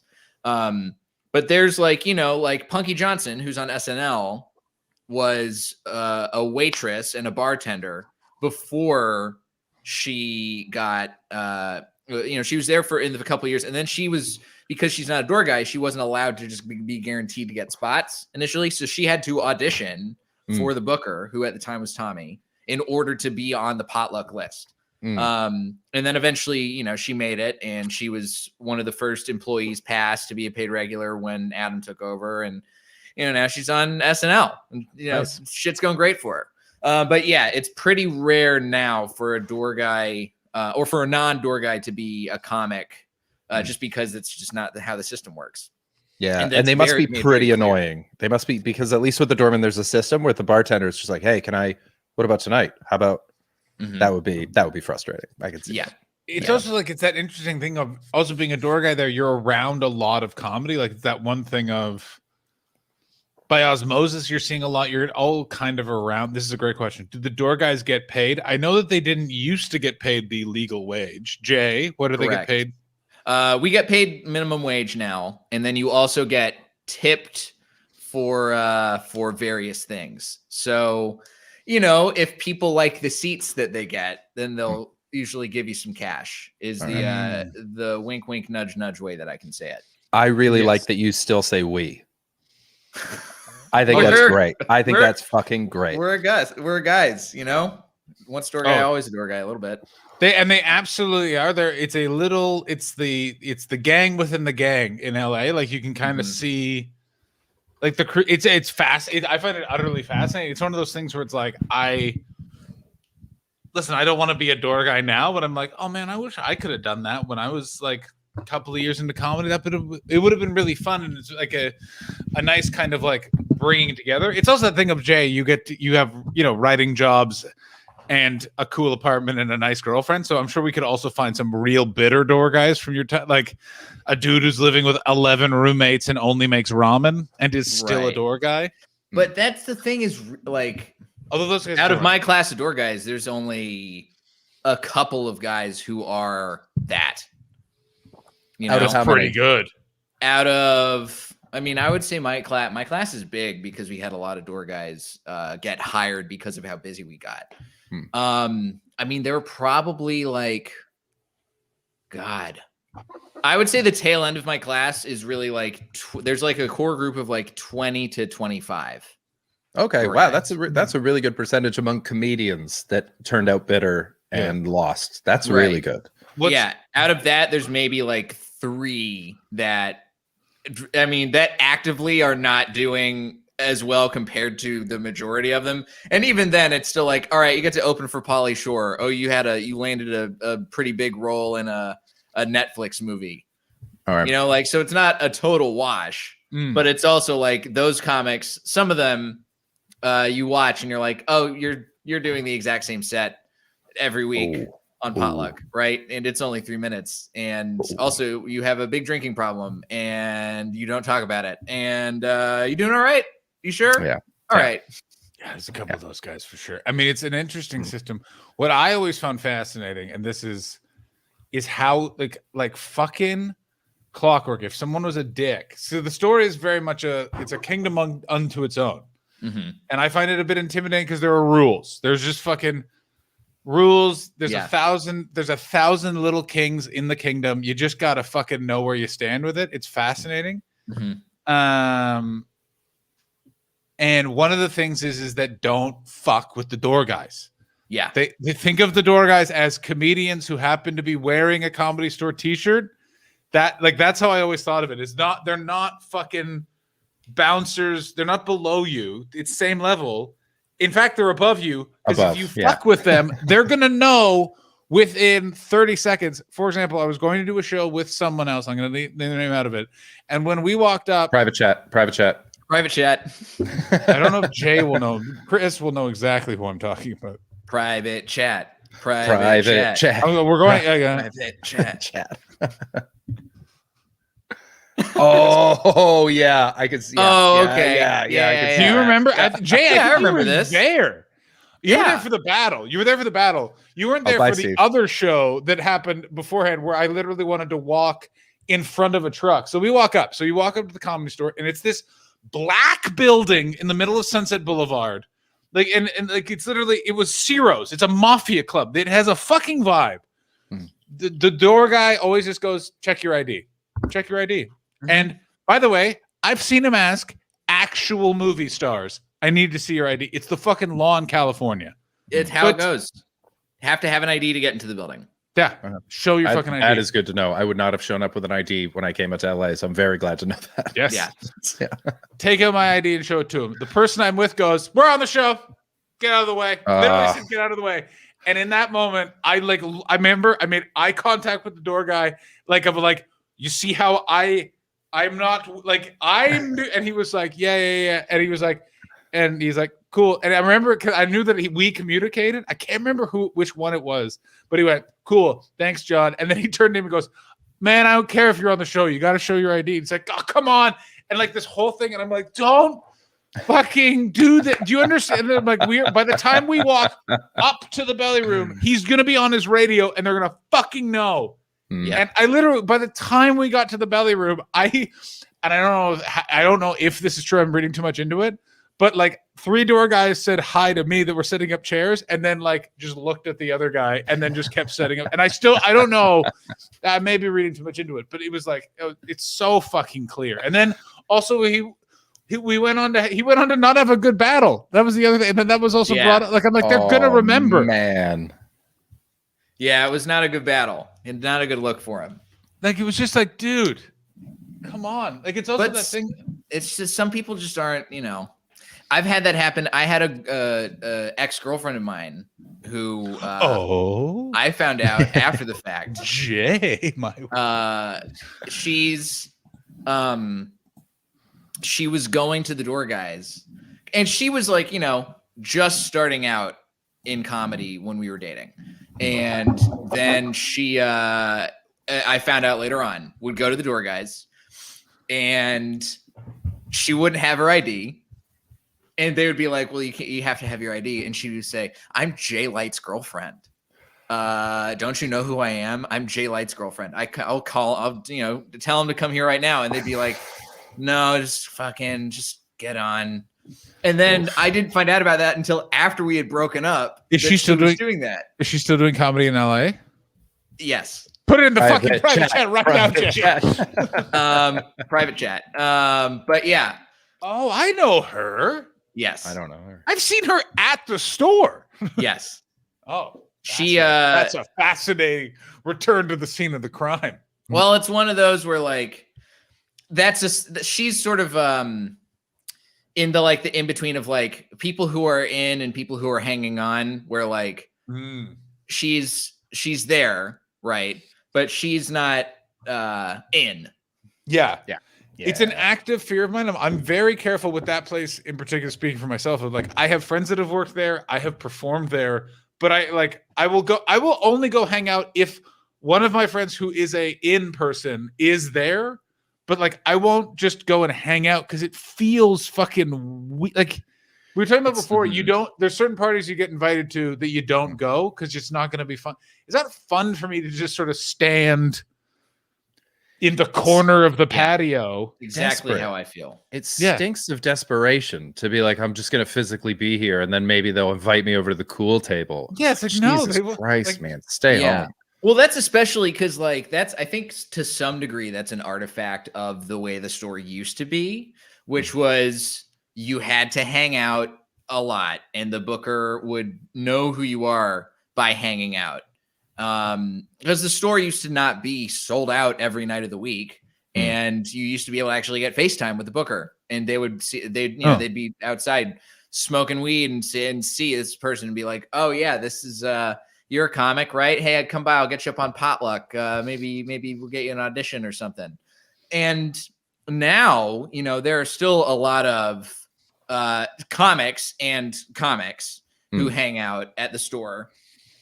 And I think they're doing it just to, maybe they'll get some spot on a show with like an independent booker who runs some show in the belly room or the main room. But they're not in at the Comedy Store. And they're in all likelihood by doing that, not going to get in at the Comedy Store because they're not, because the booker probably doesn't like them. Like I've seen that person who I mentioned before, she showcased for the booker, didn't get put into development after that, didn't have a good set. Yeah, and still is just there. Don't hang out. Like Still just there. What I do find endlessly fascinating, Find a new home. endlessly fascinating, is there's two places in the world that feel exactly the same. And it's impossible. The Comedy Store in London, Comedy Store in LA, same vibe, like same weird intimidation off the front, same weird rules. Same group of people that hang out, that are hanger-oner. And by the way, two separate businesses founded by two separate people should not have the same vibe. It's so fucking fascinating.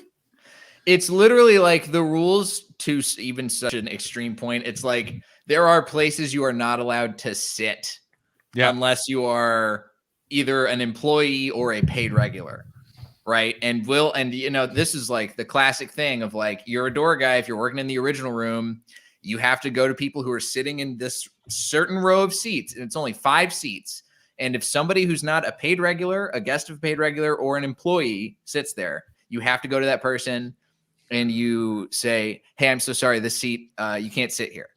And usually people will be cool about it. But then you'll also run into people who are like, why? What's wrong? Why can't I sit here? I'm a comic. Oh, Jay, sorry to interrupt. Chris just got rated. Hello, Jewel Comedy. Thank you so much for rating. Welcome to the stream. We're talking to Jay Light. He's we're talking about the Comedy Store in LA, giving us tons of great stories. So you've picked an awesome night to join in. Thank you so much for the follow, Dante Balakwa. Yeah, welcome to the Mystifiers. Chef Samros, welcome. Follow Chris. Follow me. Bass. You can follow Welcome. Jake. Are you streaming yourself, or are you just doing it through Pack Theater? I'm going through Pack, but I host all the stuff I do on Pack. So follow it at what's it called? DI3TJY, I think. But also you can follow me on the regular internet stuff too, and not on Twitch. Just follow Jay Light. Follow Christopher, Mr. Christopher. Yeah. Because here's the thing: is I'd be fascinated. It would be the most uninteresting documentary in the world because it's so niche. But I would love to do someone from the LA store just going to the London Comedy Store because there's just certain vibe things. Like the main one for me. The main one for me is the whatever you fucking do not who the fuck are you to the fucking door guys at either of those institutions because you're now done. Like you're done. Like, do not like know your fucking like nameplate. They don't fuck like. But that Yeah, I feel like know that's where you are. true for everywhere. You never fuck with the people on the door because they're the only people tied to every single section But here's the of difference: a business. is sometimes on both the London Comedy Store and the LA Comedy Store. Sometimes you're like, I do want to fuck with this guy. Like sometimes. That's much more true of the London Comedy Store, where you're like, why are you being an asshole? Like, come on, just you. We've met 100 times. Yeah, Baldy, you're right. I do need to tell Elliot that a friend of ours tried to fight a bouncer outside a comedy club, and I had to talk him down because you don't fight God. bouncers, you fucking idiot. Why? I mean, I've seen plenty of attempted bouncer fights at the Comedy Store. Oh, I want to hear all of them, and I have. Oh, okay, boy. I have to pee. I'm gonna pee now. Okay. Jay, you start telling Chris stories of the bouncer fights. I'll be back because Okay. Chris got raided, so we got to go for a while. All right. So here's the deal, Chris. Yeah. So I'm going to tell this first story is my like earliest remembrance of when I was working at the Comedy Store. So they had, because the store was starting to get busier, this was the first time they'd ever hired security people. So we always previously had to be door guys handling stuff ourselves. So what happened was first security guy, this guy named Terrence, tall, jacked, black man, always showed up. He was the one guy they had. And the first night, this is the first story I want to tell. It was a Sunday night, and Sunday nights were easy historically. End of the weekend, nobody's really showing up. It's not that crazy. Store opens up about an hour after the shift starts. I think he was just a homeless guy, came up and started yelling the N-word at our black security guard Terrence, and had to get kicked off the property. So again, that's a bad omen. That's a ferret at the party for something's in the air. Yeah, Yes. that's fair to the party. Good callback. Strong work. Something's Strong work. in the air. A callback that none of the people who were just rated the channel are going to understand. Just but know that was solid. Everybody that's new it's to the good. show. I know what I'm doing. It's anyway. So something's in the air, right? So something's off. Later on in the night, much later. It's like it's got to be like 1 a.m. at this point. Maybe a little earlier than that. Maybe like 12:30 a.m. All right. It's starting to get down at the part of the show in the original room where there's not a whole lot of people left. All right. And so any disruption that's happened, we know what's going on, and they're going to be gone. They're drunk. They're out. Yeah. What happened inside the showroom was there was a couple who threw a drink at another audience member. Glass and everything, or just Glass the liquid? and everything. Ooh, fucking hell! Threw the glass at him, missed them, but they get kicked out immediately, and they're outside because you can't have people behaving like that inside the showroom. Yeah, cops have been called. They're hanging out, getting talked to by our security guy and our manager on duty. Then. But keep in mind, these are it's 2 women. It's a lesbian couple. Okay. And our one of them, I sense a hate crime coming. Well, one of them takes a swing at the security guy, Oof. who is a good, Why? like I said, big jack dude, about a foot taller than this gal, takes a swing, Jesus. and they both, a fight breaks out in the parking lot.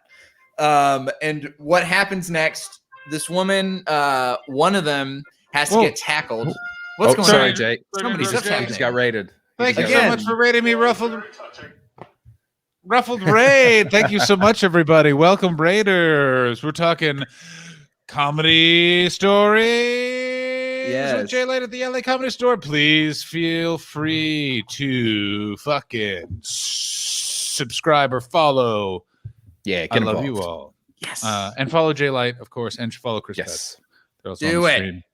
Also, So there, the lot guy working that night gets involved because they thank you, need secondary education. Keep going, Jay. nice. So they need more numbers to make sure that everything goes smooth and they can actually kick these girls out.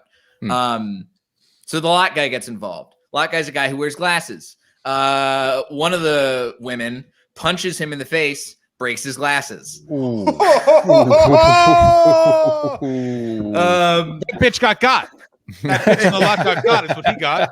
And this Don't fucking guy wear glasses to work. Poindexter, nerd, loser, leaving himself open. Learn to block, you fucking idiot. Now, this guy is a short man. He's like 5 foot, and he is upset. So he uses. Jay, we got a quick question coming in. Oh, sure. Was it you? It Was was you? not me. I was working the back door. I was not involved. Unfortunately. Fortunately, I was able to watch and pay attention to all this. Better, much better. So they are. The security guy picks up one of the women, has her in a bear hug. She's like up kicking, trying to kick in the air. The guy whose glasses are broken now picks up the other woman, body slams her against the wall. Ooh. Just to get her to, like, I don't know, pay up for the glasses or something. And it takes them 20 minutes to carry them all the way out to the front parking lot. Cops have been called. Cops have not shown up. Cops show up eventually after about half an hour. The girls are gone. They have yelled a bunch of swears and slurs at people, and they're leaving. And then the cops show up, and the cops get to the girls first, and they're like, "What's going on?" They're like, "They kicked us out for no reason. Blah, blah, blah. This is bad." I did nothing wrong. I don't want to Yeah. interrupt your story. I have never in my life, I don't know how these people think businesses work, but the key to most businesses is keeping the customer within the business. Yeah. Hang on. Yeah, very important. And so I never understand when people are like, "We did nothing wrong," and they just kicked us out. It's like, that's no. You definitely did something wrong. 100% you did. Go ahead, Jay. I just can't believe when people do that shit. So then the cops show up. The cops are talking to these gals, and they come up and then talk to the security guy because he's the only employee who's out front at this point who's like an authority figure. Yeah. Comes up, talk to him, and he's like, "No, we just kicked these girls out. They were drunk. They were throwing glasses at customers. We have to remove them." I Then missed such a good story. They were throwing glasses at customers. yes. What the? Who gets that upset at an Annie Letterman bit that they're throwing a fucking tumbler at a fucking waiter? Oh man, two lesbians, I guess, in this Just- context, a drunk yeah. lesbian couple.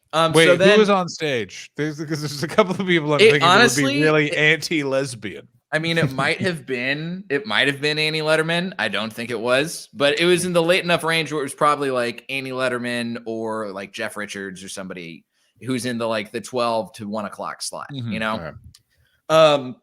So the woman, one of the women in this couple, as soon as the cop is leaving after he takes the statement, runs back up to the security guard, goes, "Oh, what's that? You're a fucking pussy, aren't you?" And takes another swing at him, but stops right before his face to try and get him to flinch, and he doesn't flinch. Of course not. And then they walk away.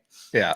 And then they get into a fight with more people down the street in front of the hotel that's down the street. In front of And the then- Ondas? In front of the Ondas, yeah. Okay, but then hang on. If it's in front of the Ondas, I need to paint the picture. It's not down the street. It's literally next door. Down the And block. if you are stood in front of the building, and you literally look if you're stood out facing this way and you look to your left, all you see is the Ondas sort of open air parking lot lobby. So if they got in front of people there, basically they walk 10 feet and then they're just troublemakers. Right. And then at this point, so then the cop comes up, puts the girl's hands behind her back. The cop's still there. Right. The cop was still there. I think the Cop cop comes up with- left. And everybody in the patio is watching at this point because this is so entertaining. And everybody, as soon as the cop takes and puts the hands behind her back, we're all clapping and cheering. And then he lets her go. And then she and her girlfriend, wife, whatever, vanish off into the night.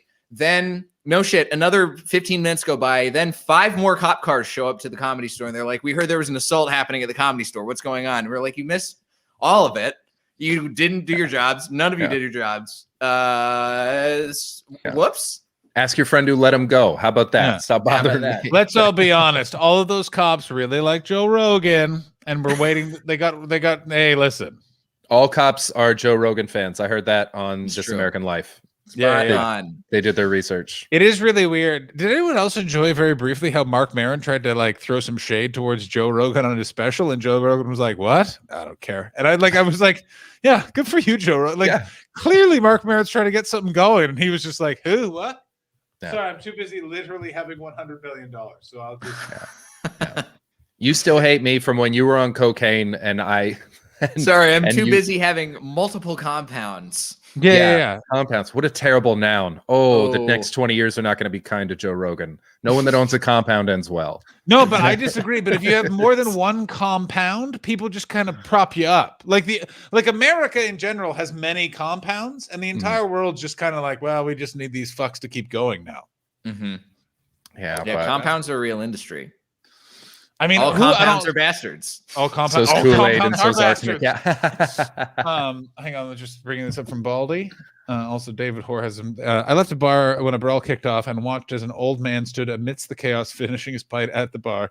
Then suddenly picked up a stool, smashed off some guy's back, then wanged back to his pint while the victim struggled to. Oh, I've seen shit like that happen Perfect too. crime. This is another one. I missed this, but I watched the video of it later on. I was working in a different room when it actually went down. Do you know, John? Do you know Feng Chao? Yeah, I know Feng Chao. Okay, so Chris Feng Chao is this great door guy, former door guy. He has been let go because he got into a fight with a comic. I just thought of this. It sounds like a really before fun lockdown. guy. Sorry.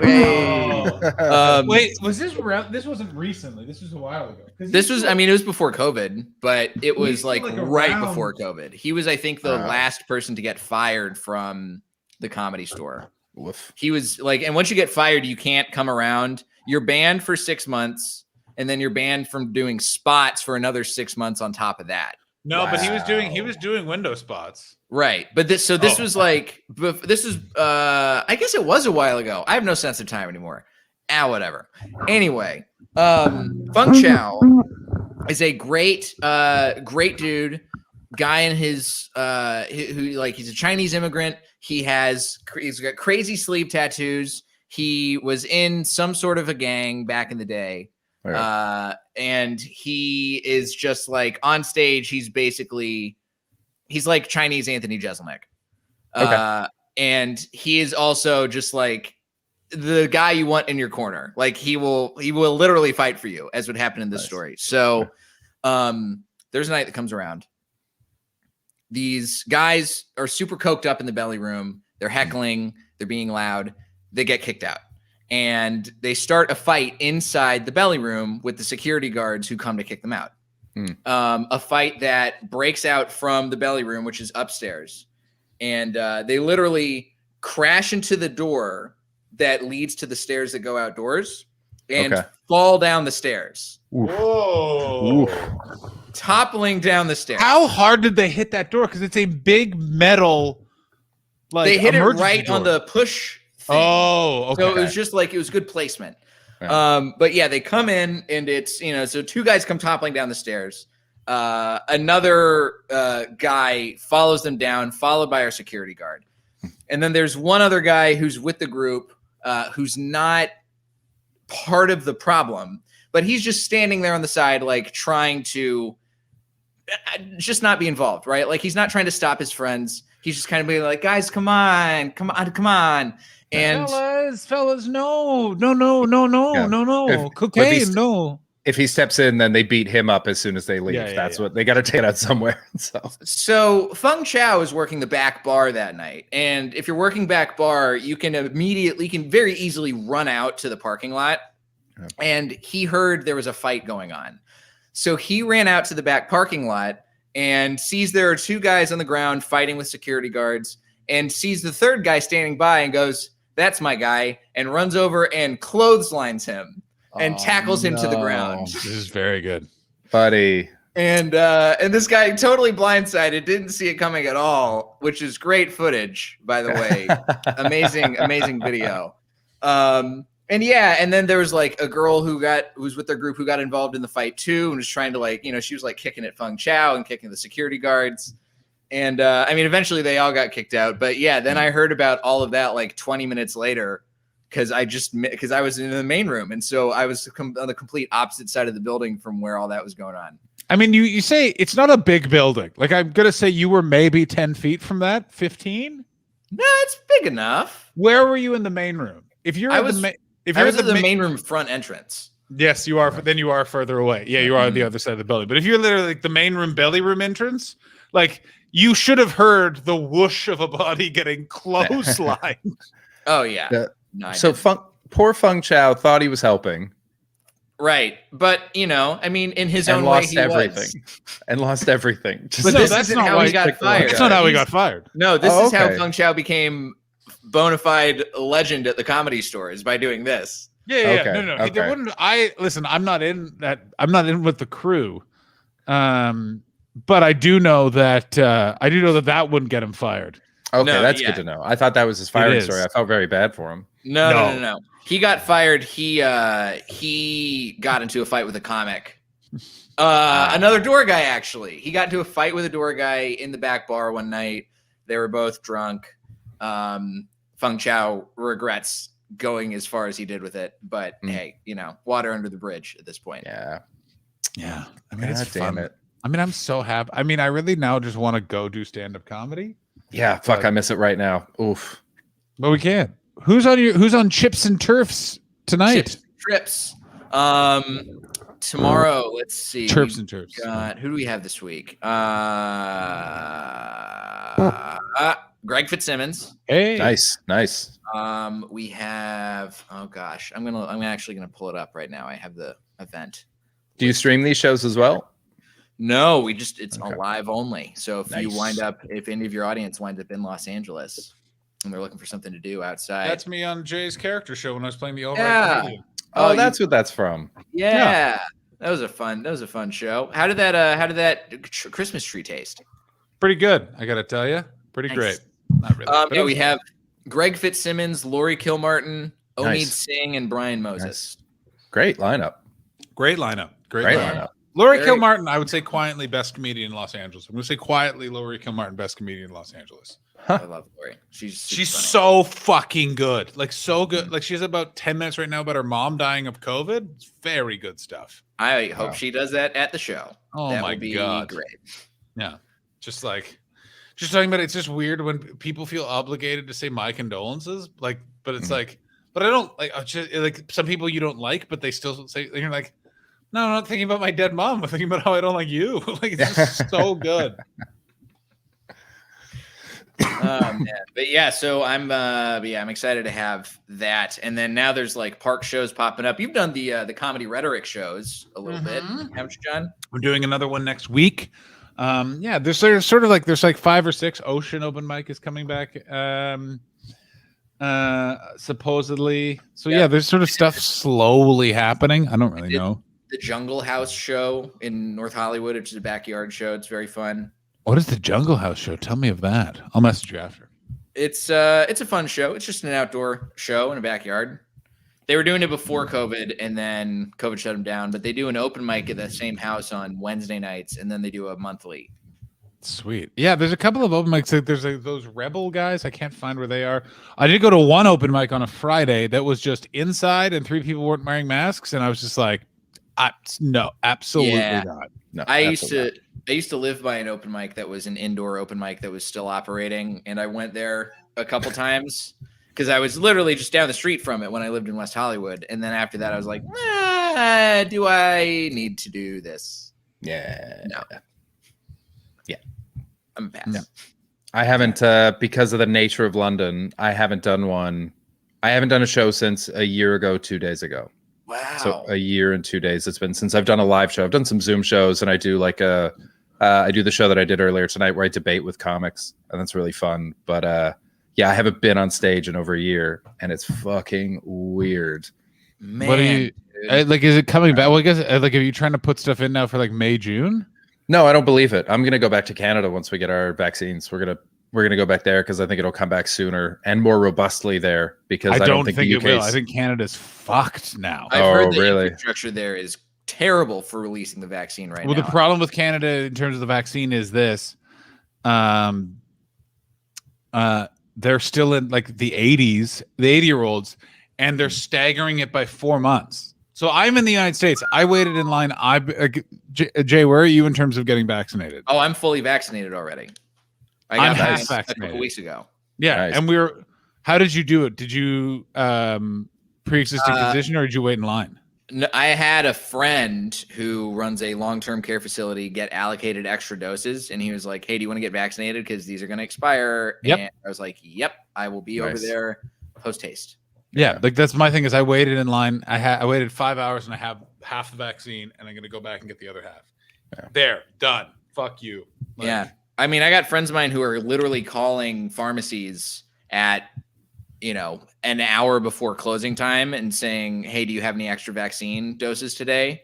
Yeah. And 3 of them have hit a dose Wow, because of that. They got a pretty decent success rate. that's awesome. I know Yeah, like a shitload of people are doing stuff like that. Well, I've got friends in BC that have gotten there. They're like about our age, and they've gotten theirs through like job necessity. One of them works at a prison, so he had to get it. They were complaining about it, but because I haven't been reading Canadian news, but because they're sort of starting to get it. I was like, oh, things must be all right, but I guess it's a fucking mess. It's a mess. Yeah, Yeah. I was just hanging out with a guy who works in healthcare, but he is Canadian, so he's got like both sides of the story because he hears his family back in Canada talk about how like his grandmother who's in her 80s just got her appointment, but it's not for another month. Yeah. Mhm. And the infrastructure is just like the rollout is not going anywhere close to where it could be to get the same kind of numbers of people vaccinated that are happening in other countries. In their defense, didn't Pfizer not deliver a whole shipment of like hundreds of thousands because the United States kept it? Yeah, because the U.S. was open about this. The U.S. said we will be keeping. If the president comes in and decides to enact something called like the War Measures Time Act, where it's basically the government can take the means of production over, and all signs pointed to at some point Trump was gonna or Biden would do that. Biden got in and it was one of the first things he did, and it fucked them. But all the other countries, how you skirt that is you just have a factory in your country that makes vaccines, and in Canada they closed that in the 2000s. Ah, cool. Yeah. Thanks, Harper. You fucking dong bag. Yeah. Only Squads. Welcome aboard, Only Squads. Hey, Hello, Only. Only Squads. How about you? Give us a follow, baby. I'm starting to fade because I'm hitting my 5th or 6th hour of streaming. I was today. feeling like it was going to its natural conclusion. Jay, would you like to plug your pluggables, Jay? Of course. Follow me on the socials at Diet J. It's DIETJAY. And I have an album out called Good Guy with a Gun. That's wherever you listen to music and stream nice. stuff. And a podcast called Blockbusting that John has been a guest on. I've been a guest on that. This is a great podcast. Chris, I'd love to have you on sometime. I'd love to. I'll hit you a message. It's about movies people hate and why they hate them. Great. What movie did we talk about? I remember hating it. I know it was a movie we hated. Warriors of the Storm or something. Oh like my that. God, we talked about fucking the Kangaroo Warriors of People. Virtue. Warriors of Virtue. That's what it is. Fascinating movie. Oh, it's fucking fascinating. Chris. I do this. I play games and do crosswords in the afternoon. Then I'm on here with John every night and every Wednesday at 7:30. I do my Versus show, which Jay, I'd love to have you on for. Sure. So yeah, come on and play. It's so stupid. It's really fun. Great. And so I have the Chris Betts Versus podcast, which is the audio version of the shows that I do on Wednesday. I do an alt rock podcast of the late 90s, early 2000s about the Big Shiny Tunes compilation called the Big Shiny Podcast. Join my Discord. There's probably something else that I'm forgetting, but that's all I can think of right now. So do any of those things. All the links are in the chat. That's great. Yeah, please join my Discord. Please come to join my podcast, The Wrestler Review, on Friday. I'm doing new jokes on Zoom. Email John Hastings podcast at gmail.com. Chris has merch. Oh yeah, I've got supposedly. merch. Yeah, I got t-shirts. It's about how you're not a fan of John's, you're a fan of mine. Yeah, it's very So important. get it. Oh yeah, and I'm doing a Zoom gig on March 20th, and I'll be doing a Greg Houston's gig on Friday, which I always forget. Love Greg Houston. Nice. He's a lovely man. How do you know Great Greg? guy. Greg We met in Houston? Edinburgh. You did meet in Edinburgh. Jay was in Edinburgh. I wanted to talk about Edinburgh with Jay because Jay had such a good attitude towards it. Team bets. Man, Team that bets. just means I have to come on and do another episode, and we'll chat Yeah, you're more about welcome that. anytime. Yeah. This was so fun. Thank Yeah, you this so was much great. for lending us your time, Jay. Jay was in Edinburgh. Please support Jay and everything. And also go support the Pack Theater. Jay does a great character show there. Alex went and watched it. It was very fun. Yeah. I'll I put- do. Yeah, I do that show, and then I do another show at the Pack called The Discomfort Zone, which is just people calling in to win prizes. It's a game show based on your own uncomfortable, terrible stories from your life. We've got all sorts of Nice. people. We had people talk about doing blackface.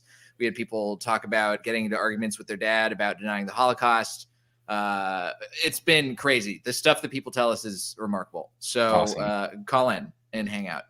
Heck yeah. Now we're gonna raid. We need a raid message. We're gonna raid Gareth again because Gareth's still going on his Twitchiversary. Twitchiversary. Good old Gareth. How do you spell Um, Gareth? Yeah. Oh, thank you very much for following. Much obliged, Cordy Glasgow. Someone give me his Twitch name and Yeah, I'll get it right now. I think it's just his name. I think it's just Gareth Wall. what is our raid message going to be? Jay, you're the guest. You can select. What is the raid message going to be? Oh geez, I don't know. I don't know how raids work on Ne- Twitch. Never punch a bouncer. Never punch a bouncer. Yes. Good. All right. Thank you so much for watching, everybody. Never so- punch a bouncer is the raid message. Thank you so much to Thanks, Jay everybody. Light for being a part of this raid. I mean, Absolute fuck delight. you. Fuck you, delight. Twitch. And rated. I'm not done. Paste. Da, da, da, da, da, da. This is what I love about Twitch is it's like, hey, thanks everybody, good night. And then we're just old men.